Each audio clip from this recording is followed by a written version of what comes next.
Media personality Tucker Carlson did not mince words while blasting the mainstream media's coverage of the ongoing war in Ukraine. Let's watch the latest episode of Tucker on Twitter. Pretty much everything that NBC News and the New York Times have told you about the war in Ukraine is a lie. The Russian army is incompetent, they claim. Ukraine is a democracy. Vladimir Putin is Hitler and he's trying to take over the world. Thankfully, the Ukrainians are winning. None of that is true. Every claim is false, the last one especially. The Ukrainian army is not winning. In fact, it's losing badly. Ukraine is being destroyed. Its population is being slaughtered in lopsided battles with a technologically superior enemy, or scattered by the millions to the rest of the globe as refugees. Ukraine is running out of soldiers. As that happens, the question will inevitably arise, who's going to replace them? If the Ukrainians can't beat Putin, who will? The answer, of course, will be us. American troops will fight the Russian army in Eastern Europe. That's most likely. And the assumption is we'll win.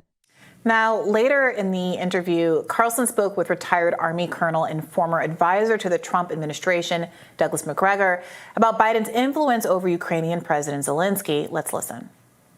Who is Zelensky? Exactly. How would you characterize Zelensky? Well, Zelensky... George W. Bush called him our generation's Winston Churchill. Well, this is W, right? Yeah.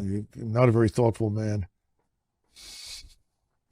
He was a comedian who made a living acting on stage, frequently pretending to be a transvestite, doing things with various body parts that I won't go into.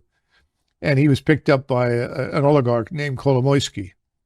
Kolomoisky is the individual who's probably more responsible than anybody else for funding this atrocity we call the Azov Regiment that runs around with the swastikas and Nazi gear and so forth.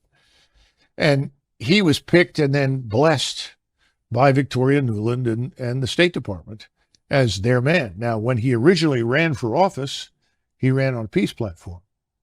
And he was overwhelmingly elected across the country because he said, if I am elected as your president, I will make peace with Russia. Ukrainians didn't want to go to war with Russia. They were looking for a way out of this and a resolution to the crisis.